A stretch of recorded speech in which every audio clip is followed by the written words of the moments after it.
Hi hello welcome back to my YouTube channel. ಇಂದಿನ ದಿನ ಏನಾಗಿತ್ತು ಅಂತಂದರೆ, ಹಿಮವಂತನು ಪ್ರಾರ್ಥನಾಳ ಮಂಡಿ ಮರ್ಚೆಂಟ್ ಶಾಂತಪ್ಪನವರ ಬಾಡಿಗೆ ಮನೆಗೆ ಕರ್ಕೊಂಬಂದು ಅವಳ ಪರಿಚಯನ ಮಾಡಿಕೊಡ್ತಾನೆ. ಪರಿಚಯ ಮಾಡಿಕೊಟ್ಟು, ನಾನು ಇವಳ ಕನಸು ಒಂದು ಐತೆ, ಡಾಕ್ಟರ್ ಆಗಬೇಕಂತ ಅಂದ್ಕೊಂಡಿದ್ದಾಳೆ, ಇವಳಿಗೆ ನೀವು ಹೆಂಗನಾದ್ರೂ ಹಣ ಸಹಾಯ ಮಾಡಬೇಕು, ಇವಳು ಓದಿಸ್ಬೇಕು ನಾನು ಅಂತಂದು ಹಿಮವಂತನು ಅವನು ಅಲ್ಲಿಗೆ ಹೇಳಿದ್ದ. ಅಲ್ಲಿಂದ ಮುಂದೆ ಏನಾಗುತ್ತೆ ಅಂತ ಬನ್ನಿ ನೋಡೋಣ ಫ್ರೆಂಡ್ಸ್. ಏನಾಗುತ್ತೆ ಅಂತಂದರೆ, ಬಾಕಿ ವಿಷಯವನ್ನೆಲ್ಲ ಆಮೇಲೆ ಮಾತನಾಡಿಕೊಳ್ಳೋಣ. ಇವತ್ತು ನಾನು ದಾವಣಗೆರೆಗೆ ಹೋಗಿ ಬರ್ತೀನಿ, ಅದೇ ಪ್ರಯತ್ನಕ್ಕೆ ಇವಳಿಗೆ ಅಲ್ಲೊಂದು ಸೀಟು ಆಗಬೇಕು ಅಂತಂದು ಹಿಮವಂತ ಯಾರಿಗೆ ಹೇಳ್ತಾನೆ. ಅಲ್ಲಿರ್ತಕ್ಕಂತಹ ಮಂಡಿ ಶೆಟ್ಟರ್ ಶಾಂತಪ್ಪನವ್ರು ಇದ್ರಲ್ಲ, ಮಂಡಿ ಮರ್ಚೆಂಟ್ ಶಾಂತಪ್ಪನವರು, ನಂದಕ್ಕ ಮತ್ತು ಪ್ರಾರ್ಥನಾ, ಇವರೆಲ್ಲರೂ ಇದ್ರಲ್ಲ, ಇವ್ರ ಮುಂದೆ ಅಂತಾನೆ, ನಾನು ಇವತ್ತು ದಾವಣಗೆರೆಗೆ ಹೋಗಿ ಬರ್ತೀನಿ, ಅಲ್ಲೊಂದು ಸೀಟ್ ನೋಡ್ಬೇಕು ಇವಳಿಗೆ ಅಂತಂದು.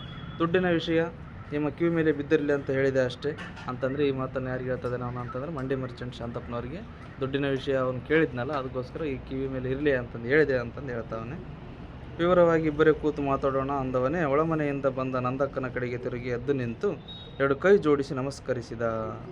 ಅಂದರೆ ಆ ವಿಷಯವನ್ನು ಮಾತಾಡಿದ ತಕ್ಷಣವೇ ಒಳಗೆ ಮನೆಯಾಗ ಬಂದು ನಂದಕ್ಕ, ಅಂದರೆ ಮಂಡಿ ಮರ್ಚೆಂಟ್ ಶಾಂತಪ್ಪನವ್ರು ಹೇಳ್ತಿದ್ಲಲ್ಲ ನಂದಕ್ಕ, ಅವಳ ಹತ್ರ ಬಂದು ಕೈ ಮುಗಿದು ನಮಸ್ಕರಿಸಿ ನೋಡಿದ ಅವಳ ಕಡೆ ಅಂತಂದು ಹೇಳ್ತಾ ಇದ್ದಾರೆ ಇಲ್ಲಿ. ಪ್ರಾರ್ಥನಾ ತೀರ ಹಳೆಯ ಪರಿಚಯವೇನೋ ಎಂಬಂತೆ ನೇರವಾಗಿ ಎದ್ದು ಹೋಗಿ ನಂದಕ್ಕನ ಎದುರಲ್ಲೇ ಕೈಗೆ ತಾಕುವಷ್ಟು ಹತ್ತಿರದಲ್ಲಿ ನಿಂತಳು. ಅಂದರೆ ಇಲ್ಲಿ ಪ್ರಾರ್ಥನಾ ಮತ್ತು ನಂದಕ್ಕಗೆ ಯಾವುದೇ ಪರಿಚಯ ಇಲ್ಲ, ಆದರೂ ನಂದಕ್ಕಗೆ ನಾನು ಪರಿಚಯ ಇದೆ ಅನ್ನೋ ರೀತಿ ಅವಳು ಪ್ರಾರ್ಥನಾ ಹೋಗಿ ಅವಳಿಗೆ ಕೈ ತಾಕುವಷ್ಟು ನಿಂತುಕೊಂಡ್ಳು ಅಂತಂದು ಹೇಳ್ತಾ ಇದ್ದಾರೆ ಇಲ್ಲಿ. ನಿಂತಳು. ಎಷ್ಟು ಚೆನ್ನಾಗೈತೆ ಹುಡುಗಿ, ಬೀಡಿಯ ಮುಸುಕಿ ಇಲ್ಲದ ನಂದಕ್ಕನ ಬಾಯಿಯಿಂದ ಹೊರಬಿಟ್ಟಿತ್ತು ಮಾತು ಅಂತಂದ್ರೆ ಏನಂದ್ಲು ಇಲ್ಲಿ ಪ್ರಾರ್ಥನಾಗೆ. ಅವಳು ನೋಡಿದ ತಕ್ಷಣ ಎಷ್ಟು ಚೆನ್ನಾಗೈತಲ್ಲ ಹುಡುಗಿ ಅಂತಂದು ಅವಳು ಅಂತಂದು. ಚಿತ್ರದುರ್ಗದ ಕಡೆ ಹೆಣ್ಣು ಮಗಳು ನಂದಕ್ಕ, ಅಂದರೆ ಇಲ್ಲಿ ಯಾರು ನಂದಕ್ಕ ಅಂತಕ್ಕಂಥವಳು ಚಿತ್ರದುರ್ಗದ ಕಡೆ ಹೆಣ್ಣು ಮಗಳು ಅವಳೊಬ್ಳು. ಮಾತಿಗಿಂತ ಮನಸ್ಸು ನೇರ, ಆಕೆಯ ಅಬೋಧ ಕಣ್ಣು ಮಟ್ಟಸರಣೆ, ಬಣ್ಣ ನಸುಗೆಂಪಾದರೂ ಮುಖದಲ್ಲಿ ಹೊಳಪಿದೆ ಅಂತಂದರೆ, ಅವಳ ಯಾವ ಥರ ಇದ್ದಾಳೆ ಅಂತಂದರೆ, ಆಕೆಯ ಅಬೋಧ ಕಣ್ಣು, ದೊಡ್ಡದಾದ ಕಣ್ಣು ಇದ್ದಾವೆ, ಮಟ್ಟಸದ ಹಣೆ ಅಂದರೆ ದೊಡ್ಡದಾದ ಹಣೆ ಇದೆ, ಹಾಗೆ ಬಣ್ಣ ನಸುಗೆಂಪಾದರೂ ಅಂದರೆ ಬಣ್ಣ ಸ್ವಲ್ಪ ಕೆಂಪಾದರೂ ಮುಖದಲ್ಲಿ ಹೊಳಪಿದೆ. ನಂದಕ್ಕನ ಧೀರಿಸು ಮಾತು ಅದರ ಧಾಟಿ ನೋಡಿದ ಕೂಡಲೇ ಹೇಳಬಿಡಬಹುದು, ಚಿತ್ರದುರ್ಗದ ಲಿಂಗಾಯತರ ಮನೆ ಹೆಣ್ಣುಮಗಳು ಅಂತ. ಅಂದರೆ ಅವಳು ಇರೋ ರೀತಿ ಮತ್ತು ಮಾತಾಡೋ ರೀತಿ, ಅವಳ ವೇಷಭೂಷಣ ನೋಡಿದರೆ ಅವಳು ಹೇಳ್ಬೋದು ನಾವು, ಅವಳು ಹಚ್ಕೊಂಡಿರೋ ಹಣೆ ಮೇಲೆ ವಿಭೂತಿ ಆಗಲಿ ಏನಾದ್ರು ಇತ್ತಂತಂದರೆ ಹೇಳೋದು ಏನಂತ ಹೇಳ್ಬೋದು ನಾವು, ಇವಳು ಚಿತ್ರದುರ್ಗದವಳಲ್ಲ, ಇವಳು ಲಿಂಗಾಯತರ ಮನೆ ಹೆಣ್ಮಗಳು ಅಂತಂದರೆ ಅವಳು ಇರೋ ದಾಟಿಯಿಂದ ಇವಳು ಲಿಂಗಾಯತರ ಮನೆ ಹೆಣ್ಮಗಳು ಅಂತಂದು ಹೇಳ್ಬೋದು ಅಂತಂದು ಹೇಳ್ತಾ ಇದ್ದಾರೆ.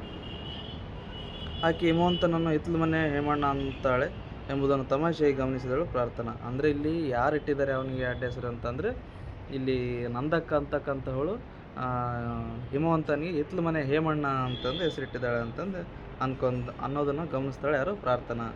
ನಂದಕ್ಕ 2 ಮಾತಿಗೊಂದು ಸಲ ಪ್ರಾರ್ಥನಾಳ ಛಲವನ್ನು ಹೊಗಳುತ್ತಿದ್ದರೆ ಅಲ್ಲಿಂದ ಎಲ್ಲರಿಗೂ ಹಿತವಾದ ಮುಜುಗುರವಾಗುತ್ತಿತ್ತು. ಅಂದರೆ ಅವಳು ಮಾತಾಡೋ ಸಂದರ್ಭದಲ್ಲಿ ಕೂಡ 2 ಸಾರಿ ಪ್ರಾರ್ಥನಾ ಚೆನ್ನಾಗಿದ್ದಾಳೆ ಅಂತ ಅವಳ ಬಗ್ಗೆ ಹೊಗಳುತ್ತಿದ್ಲಲ್ಲ, ಅಲ್ಲಿರೋರ್ತಕ್ಕಂತಹವ್ರಿಗೆ ಮುಜುಗರ ಆಗುತ್ತಿತ್ತು ಅವಳನ್ನು ಚಲುವಿಂದ ಅಂತಂದು ಹೇಳ್ತದೆ.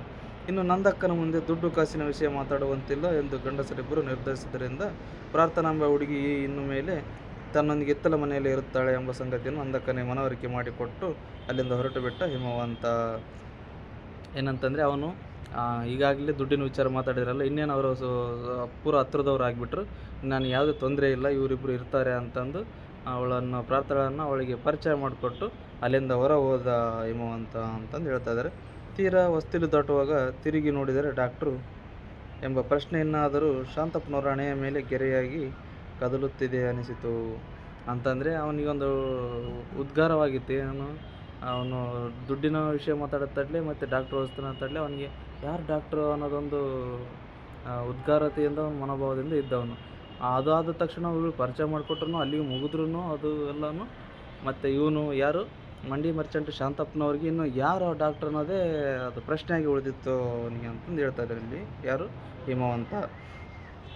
ನಿಂಗೆ ಶಿವಮೊಗ್ಗದ ಲೈಬ್ರರಿ ತೋರಿಸ್ತೀನಿ, ನಡೀತಾ ಹೋದರೆ ಅನಿತೀಯನು ಆಟೋ ರಿಕ್ಷಕ್ಕೆ ತೀರಾ ಹತ್ತಿರ, ನಿಧಾನವಾಗಿ ಆದರೂ ಸರಿ ನಡೀತೀಯ ಪ್ರಾರ್ಥನೆಯನ್ನು ಕೇಳಿದ. ಅಂತಂದರೆ, ನಿನಗೆ ಶಿವಮೊಗ್ಗದಲ್ಲಿ ನಾನು ಲೈಬ್ರರಿ ತೋರಿಸ್ತೀನಿ, ಇಲ್ಲಿಂದ ನಡ್ಕೊಂತ ಹೋದರೆ ಸುಸ್ತಾಗ್ಬೋದು, ಹತ್ರಕ್ಕೆ ಅಲ್ಲ ಆಟೋಗೆ ಪೂರ ಹತ್ತಿರ ಅಂತಂದು ಹೇಳ್ತಾನೆ. ಈ ಪ್ರಶ್ನೆಯನ್ನು ಅವಳನ್ನು ಕೇಳ್ತಾನೆ, ನಡೀತೀಯಾ ಅಂತಂದು. ಬಸ್ಸಲ್ಲಿ ಕರ್ಕೊಂಡು ಹೋಗ್ತೀನಿ ಅನ್ನೋದಾದರೆ ದಾವಣಗೆರೆ ತನಕ ನಾನು ಬರ್ತೀನಿ, ಮೇಲುದನಿಯಲ್ಲಿ ಪ್ರಪೋಸ್ ಮಾಡಿದಳು ಪ್ರಾರ್ಥನಾ. ಅಂದರೆ ನೀನು ಬಸ್ಸಲ್ಲಿ ಕರ್ಕೊಂಡು ಹೋಗೋದಾದರೆ ನಾನು ದಾವಣಗೆರೆ ತನಕ ಬರ್ತೀನಿ ಅಂತಂದು ಯಾರಿಗೆ ಹೇಳ್ತಾ ಇದ್ದಾರೆ ಅಂತಂದರೆ ಹಿಮವಂತನಿಗೆ ಪ್ರಾರ್ಥನಾ ಹೇಳ್ತಾ ಇದ್ದಾಳೆ, ನಾನು ಬಸ್ಸಲ್ಲಿ ಬರ್ತೀನಿ ಕರ್ಕೊಂಡು ಹೋಗ್ತೀಯ ಅಂತಂದು ಹೇಳಿದರು. ಉಳಿದಿರೋದು ಬರೀ 110 ರೂಪಾಯಿ. ಚನ್ನಪಟ್ಟಣದಿಂದ ಶಿವಮೊಗ್ಗ ತಲುಪುವ ಹೊತ್ತಿಗೆ ಇದ್ದ 109ರಲ್ಲಿ 60 ಮುಗಿದಿದ್ದವು. ಅಂದರೆ ಅವರು ಚನ್ನರಾಯಪಟ್ಟಣದಿಂದ ಶಿವಮೊಗ್ಗ ಬರೋ ತನಕ ಅವರಲ್ಲಿ ಬರೀ ಇದ್ದಿದ್ದು 109 ರೂಪಾಯಿ. 109 ರೂಪಾಯಲ್ಲಿ 60 ರೂಪಾಯಿ ಖರ್ಚಾಗಿಬಿಟ್ಟಿದ್ದು. ಅಲ್ಲಿಂದ ಬರೋ ಅಷ್ಟೊತ್ತಿಗೆ ಬೆಳಗಿನ ತಿಂಡಿಗೆ 10 ರೂಪಾಯಿ, ದಾವಣಗೆರೆಗೆ ಹೋಗೋಕ್ಕೆ ಬರೋಕ್ಕೆ ಇಬ್ಬರಿಗೆ ಎಷ್ಟು ಅಂತಂದು ಯಾರು ಕೇಳ್ತಾರೆ, ಹಿಮವಂತ ಕೇಳ್ತಾನೆ. ಅಂದರೆ 109 ರೂಪಾಯಿ ನಾವು ಮನೆ ಬಿಟ್ಟು ಬರೋ ಹೊತ್ತಿನಾಗಿಂದ ತೊಗೊಂಬಂದಿದ್ವಿ, ಅದರಲ್ಲಿ 60 ರೂಪಾಯಿ ಖರ್ಚಾಗಿಬಿಟ್ಟಿದ್ದಾವೆ, ಮತ್ತು ಬೆಳಗ್ಗೆ ತಿಂಡಿ 10 ರೂಪಾಯಿನೂ ಹೋಗಿದೆ. ಈಗ ದಾವಣಗೆರೆಗೆ ಇಬ್ಬರಿಗೆ ಹೋಗಿ ಬರೋಕ್ಕೆ ಎಷ್ಟಾಗುತ್ತೆ ಅಂತಂದು ಪ್ರಾರ್ಥನಾಳಿಗೆ ಅವನು ಪ್ರಶ್ನೆ ಮಾಡಿದ. ಬೇಡ, ನೀನು ಲೈಬ್ರರಿಯಲ್ಲಿ ಕೂತು ಓದ್ತಿರು, ರಾತ್ರಿ ಹೊತ್ತಿಗೆ ವಾಪಸ್ ಬರ್ತೀನಿ ನಿರ್ಧಾರವೆಂಬಂತೆ ಹೇಳಿಬಿಟ್ಟ. ಒನ್ಸ್ ಅಗೇನ್ ಅದು ಹಿಮವಂತನ ಸ್ವಭಾವ. ಅಂತಂದರೆ ನೀನು ಬರೋದೇನು ಬೇಡ, ಯಾಕಂದರೆ ಅಮೌಂಟ್ ನನ್ನ ಹತ್ರ ಕಡಿಮೆ ಇದೆ, ಇನ್ನು ಲೈಬ್ರರಿಯಲ್ಲಿ ಓದ್ಕೊಂತ ಕುಳಿತಿರು, ನಾನು ವಾಪಸ್ ಬಂದಾಗ ನಿನ್ನ ಕರ್ಕೊಂಡು ಹೋಗ್ತೀನಿ ಅಂತಂದು ಅವನನ್ನು ದಿಟ್ಟ ನಿರ್ಧಾರ ಮಾತನ್ನು ಹೇಳಿ ಅಲ್ಲಿಂದ ಹೊರಡ್ತಾನೆ. ನೋಡಿದ್ರಲ್ಲ ಫ್ರೆಂಡ್ಸ್ ಯಾವ ಥರ ಇದೆ ಅಂತಂದರೆ, ಇಲ್ಲಿ ನಂದಕ್ಕನ ಪರಿಚಯ ಆಗುತ್ತೆ, ನಂದಕ್ಕೆ ಯಾರಂತ ಗೊತ್ತಾಗುತ್ತೆ, ಅವಳು ಯಾವ ಕಡೆ ಅಂತಲೂ ಗೊತ್ತಾಗುತ್ತೆ. ಇವನು ಅವಳು ಓದಿಸ್ಬೇಕಂತ ಡಾಕ್ಟರ್ ಕನ್ಸನ್ನು ನೆರವೇರಿಸ್ಬೇಕಂತನೂ ಅವ್ರ ಹತ್ರ ಅಮೌಂಟ್ ಕೇಳ್ತಾನೆ. ಇದೆಲ್ಲ ಆದಮೇಲೆ ಅವನು ಅಲ್ಲಿಂದ ದಾವಣಗೆರೆಗೆ ಹೋಗ್ಬೇಕಂತ ಮನಸ್ಸು ಮಾಡ್ಕೊಂಡು ಹೊರಟೇ ಹೋಗ್ತಾನೆ. ಅವನ ಸ್ವಭಾವ ಎಂಥದ್ದು ದಿಟ್ಟ ನಿರ್ಧಾರವನ್ನು ತೆಗೆದುಕೊಳ್ತಾನಲ್ಲ ಫ್ರೆಂಡ್ಸ್. ಇದಾಗಿತ್ತು ಇವತ್ತಿನ ವಿಡಿಯೋ. ನೀವೇನಾದರೂ ನಮ್ಮ ವಿಡಿಯೋನ ಮೊದಲೇ ಸರಿ ನೋಡ್ತಾ ಇತ್ತಂತಂದರೆ ಹೋಗಿ ಲೈಕ್ ಮಾಡಿ, ಶೇರ್ ಮಾಡಿ, ಕಮೆಂಟ್ ಮಾಡಿ ಅಂತ ಹೇಳ್ತಾ, ಹಾಗೆ ಸಬ್ಸ್ಕ್ರೈಬ್ ಮಾಡಿ ಅಂತ ಹೇಳ್ತಾ ಈ ವಿಡಿಯೋನ ಮುಗಿಸೋಣ. Thank you for watching. Have a nice day.